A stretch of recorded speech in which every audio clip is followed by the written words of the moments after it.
Hi everyone, and welcome to episode 8 of our Pro Tip series, where we help you as a marketer get a bit better and maybe discover some new things about marketing, especially on social media.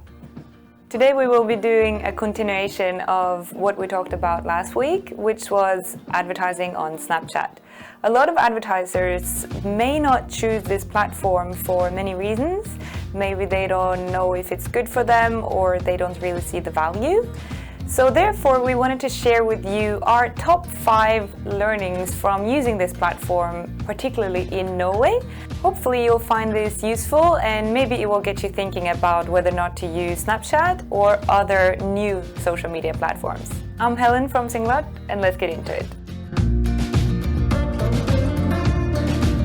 So learning number 1 is that you really want to use sound in video. On the majority of other social media platforms, users tend to watch videos without sound, which means that you have to think about both how your video looks muted and how it looks with sound. On Snapchat, on the other hand, people tend to watch videos with sound, and therefore, when you make content and videos for Snapchat, you actually want to think about that and you want to take sound into consideration. We find it a bit of a nice creative freedom to use more sound in videos, and we also find that people react really well to videos with sound. The second learning is that prices are really cheap. So far we've seen really low prices on metrics like cost per click or cost per swipe up, as it's called, cost per video view, and CPM. Snapchat might really be a great platform to advertise on, if anything, just for the cheap prices. The third learning is that the audience is not just kids. According to Snapchat, more than 60% of people aged 45 to 59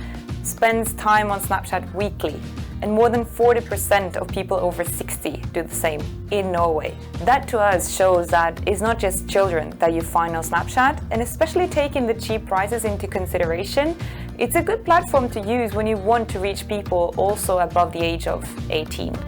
Learning number 4 is to not use the preloading option. Snapchat really wants to have a smooth experience, and they therefore have an option to let you auto-load the website from your ads.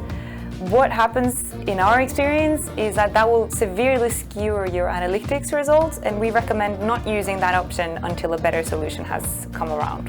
And the final and 5th learning is that you can reuse your Instagram story content for Snapchat. When Instagram story a few years ago was created, Instagram actually copied the Snapchat format, and as a result, you can use a lot of the same content because it's the same size. We find that useful because you don't have to recreate any content. You can very often just use what you have.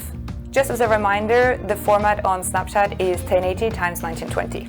That's it for today, guys. I really hope that you found it useful. And if there's anything else you'd like us to talk about, just reach out through a message or in the comment below the video, and we will get back to you. Until the next time, bye-bye.